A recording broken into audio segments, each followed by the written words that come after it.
Nous sommes aujourd'hui vendredi 4 avril 2013. Il est jeudi. Jeudi, excuse-moi, jeudi. Jeudi 4 ou jeudi 5? Jeudi 4.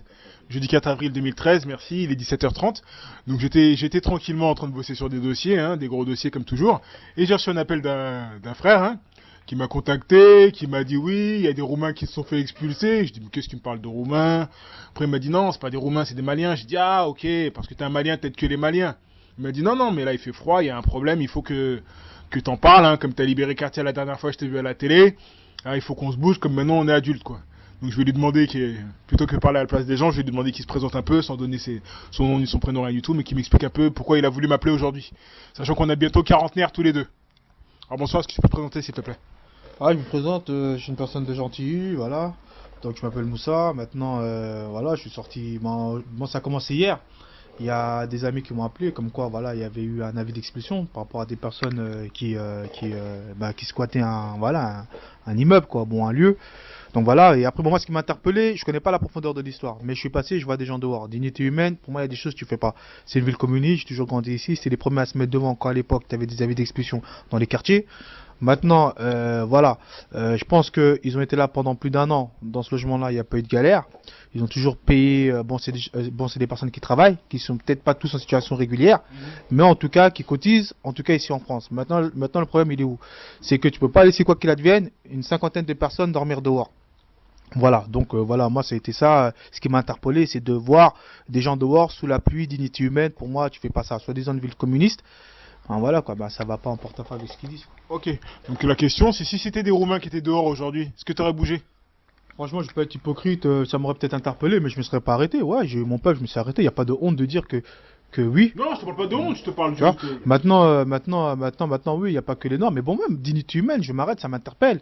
Et voilà. D'accord. Voilà, comme disait un frère, même les chiens, ils ont une maison. Donc pour te dire que voilà. Maintenant, le frère, il est là.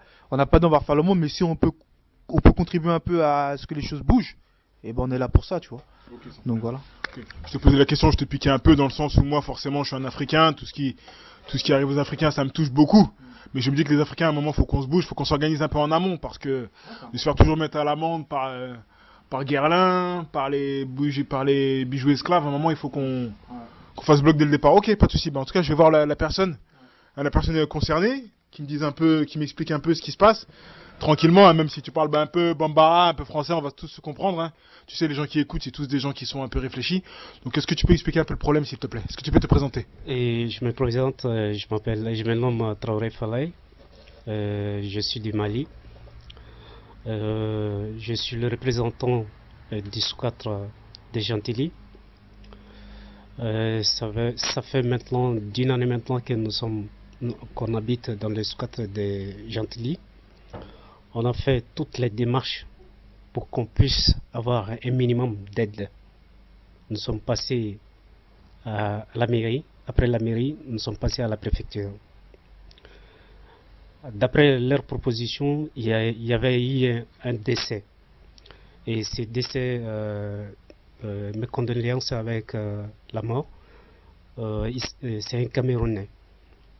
Après son décès maintenant, donc ils nous ont dit qu'ils vont faire le dépistage. Donc après le dépistage maintenant, il s'est dit qu'ils vont essayer d'examiner notre dossier et ce qu'ils vont faire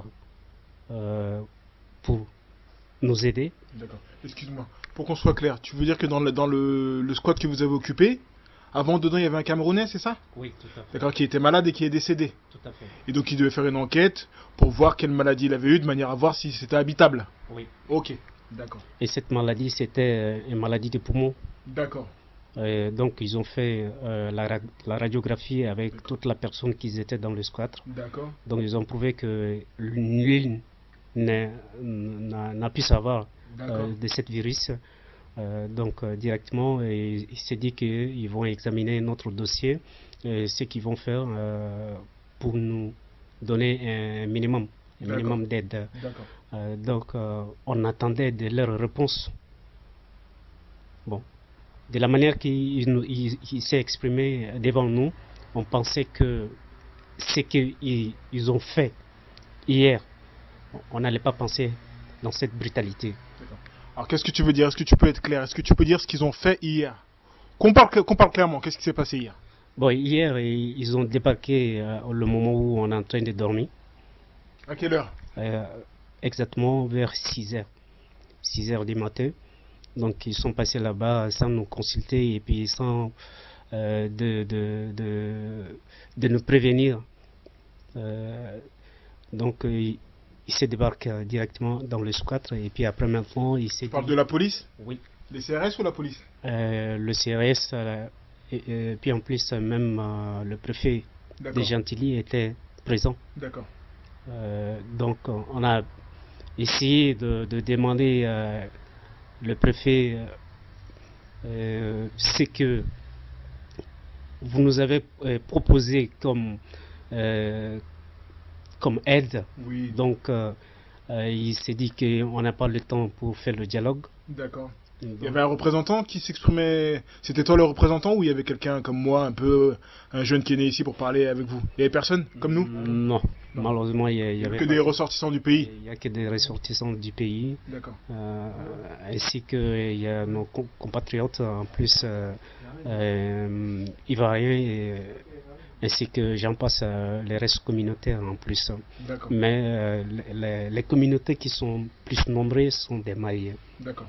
Donc en tout cas, ce qui s'est passé, c'est qu'hier matin, à 6 h du matin, ils vous ont viré. Donc tout le monde, les enfants, les parents, tout le monde. Et toutes les personnes qui habitent dans le squat sont des célibataires. Ah ok, il n'y a pas de femmes, il n'y a pas d'enfants. Il n'y a que des hommes. Oui. D'accord. Donc ils vous ont viré tous et ils vous ont dit d'aller où? On nous a dit d'aller nulle part. Parce que quand tu dis quelqu'un de rentrer dans les RR et qui ne connaît même pas la destination, où est-ce qu'il va partir? D'accord. Quand ils vous ont expulsé, ils vous ont dirigé vers quelque part? Ils vous ont mis dans les camions ou ils vous ont mis seulement? Ils nous ont mis nulle part. Et vos affaires, qu'est-ce qu'on a fait avec vos affaires? on nous a dit de prendre nos affaires et puis de quitter. D'accord. Dans l'ensemble même des Gentilly. D'accord. Et on a essayé d'aller dans les jardins. D'accord, oui. Qu'ils étaient là-bas, donc on sont passés là-bas pour essayer d'essayer de faire un petit temps là-bas et puis après maintenant il s'est dit que oui là-bas ils vont essayer de fermer là-bas vers 19 h, donc il faudra qu'on cherche un endroit pour dormir. D'accord. Donc nous on a essayé de les expliquer pour dire qu'on n'a nulle part pour dormir, donc qu'ils nous laissent un peu de dormir derrière les grilles.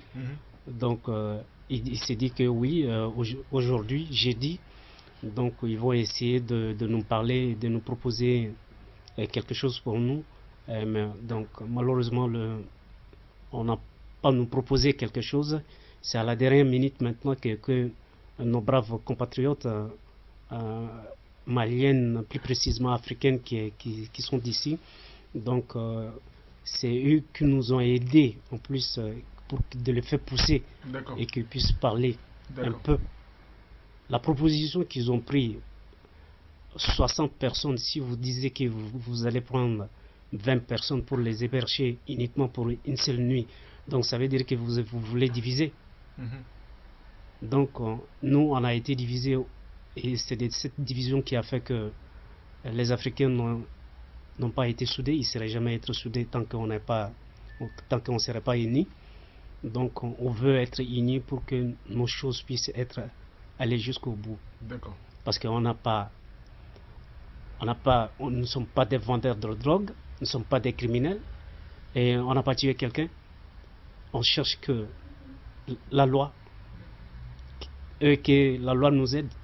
C'est en se suppliant de la loi et que tu peux comprendre davantage de la loi. Tout à fait. Donc en tout cas là il est bientôt 18 h. Donc la soirée ça va se passer comment? Vous en êtes où? Vous étiez à la mairie tout à l'heure, je crois que vous avez dit vous avez eu une audience avec madame la maire de Gentilly. Donc la soirée elle se passe comment? Vous allez dormir dans les RER, dans le métro, dans les parcs ou comment ça se passe? Nous sommes à la porte même de la mairie. On dort au dehors. Depuis hier on est au dehors. La neige tombait hier. Donc la neige a tombé sur moi. Donc actuellement il pleut actuellement. Donc c'est la même pluie en plus qui tombe sur nous. D'accord. Donc nous sommes suffisamment au dehors, on ne sait pas, c'est peut-être à l'aide de nos compatriotes qui sont d'ici, c'est eux qui peuvent nous aider à faire franchir un pas qui peut nous aboutir à quelque chose. D'accord. Et si je te dis que j'ai une place dans mon couloir pour toi simplement, mais que je n'ai pas la place pour les autres pour dormir ce soir, qu'est-ce que tu vas me répondre? Je peux pas trahir les autres. C'est comme si j'ai trahi les autres, c'est comme je me suis trahi moi-même. D'accord. Donc, Tu sais que moi je suis né ici, il fait très froid là, en ce moment dehors, mais moi je suis malade depuis 2 mois là. Tu vas supporter ce soir? je vous comprends parfaitement, mais quand c'est le pourcentage qu'on regarde. Quand tu fais un combat, il faut pas te regarder ton intérêt. Essayer de regarder l'intérêt de l'avenir. D'accord. Qui peut garantir, même si je suis pas là, ça peut garantir une autre personne. C'est ça le but. En tout cas, mon frère, moi je vais te souhaiter du courage, on va arrêter là. Donc dans tous les cas, moi si c'est pas demain, je viendrai je sais pas où vous serez demain, j'espère que demain la situation va s'améliorer. J'espère pas, on va essayer de faire des choses pour que la situation s'améliore. Déjà on va voir s'il n'y a pas moyen de trouver des couvertures, des choses comme ça. Parce qu'en France, on est dans un pays riche, il y a tout en France. Enfin, ouais, il y a tout quand on cherche. Puis voilà, en tout cas du courage. Et puis ça va aller, Inch'Allah. Merci. Ok, du courage mon frère. Merci.